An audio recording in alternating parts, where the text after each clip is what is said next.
Hello, I am your Dr. Roger Secker. This is our channel Happy Mantra. Today we embark on a new spiritual journey.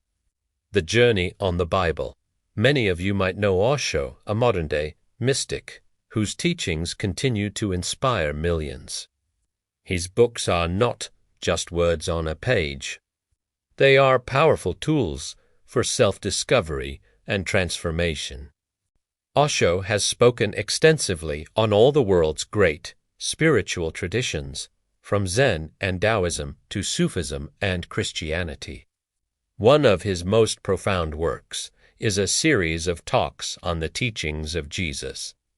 Collected in a book called The Mustard Seed, this book offers a radical, fresh perspective on the sayings of Jesus, stripping away centuries of dogma to reveal the pure, rebellious spirit at their core. Okay, let us now get into our first episode on the book, The Mustard Seed.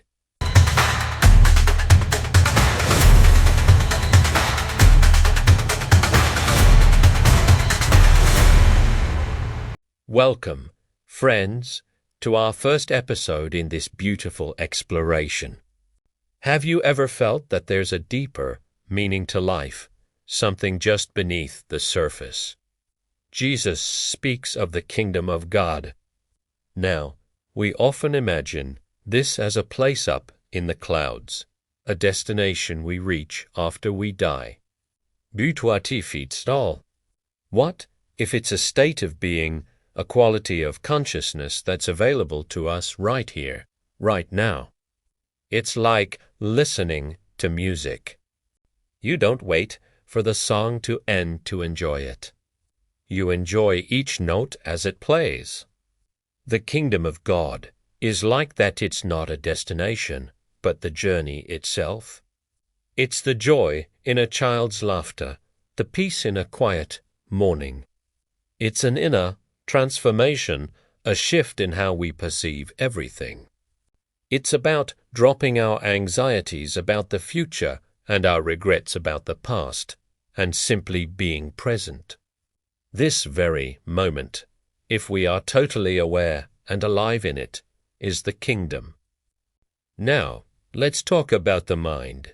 Jesus says, "Blessed are the poor in spirit, for theirs is the kingdom of heaven." This can sound confusing. Does it mean we should be materially poor? Not necessarily. It points to a poverty of the ego, an emptiness of the mind.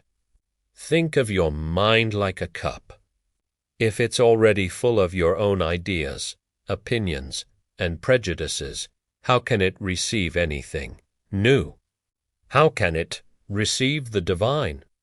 To be poor in spirit is to have an empty cup, a mind that is open, receptive, and not clinging to what it thinks it knows.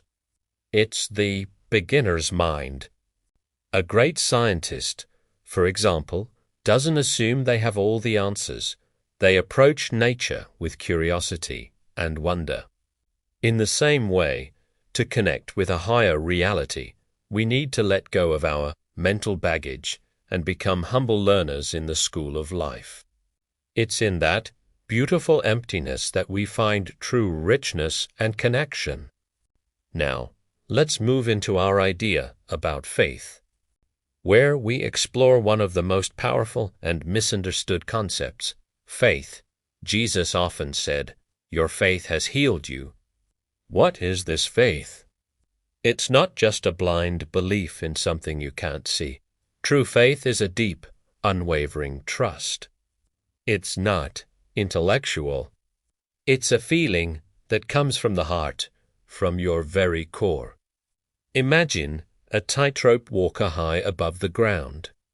He might believe he can cross, but it's the trust in his every step that gets him to the other side.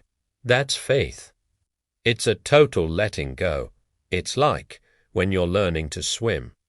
You can read all the books about buoyancy, but you only truly swim when you trust the water to hold you up and you let go of the fear of sinking. Faith is that radical trust in existence itself. It's knowing that you are supported by the universe. When you have this kind of trust, doubt disappears, and what seemed impossible suddenly becomes possible. Miracles happen not because laws of nature are broken, but because we align ourselves with a deeper law of trust. Let's now consider the idea of becoming like a child. Jesus said, "Unless you change and become like little children, you will never enter the kingdom of heaven."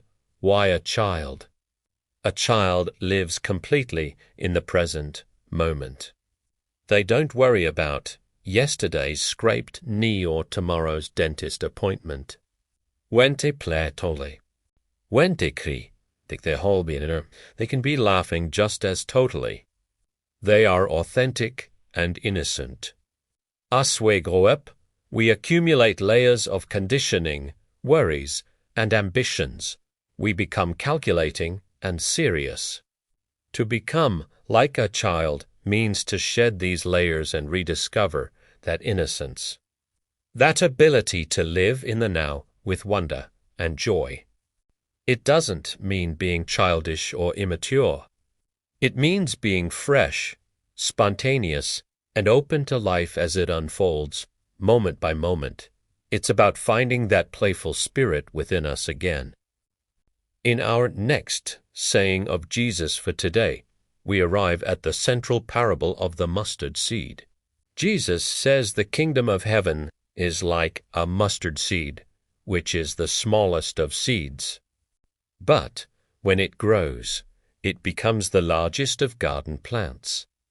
This is such a hopeful and profound message.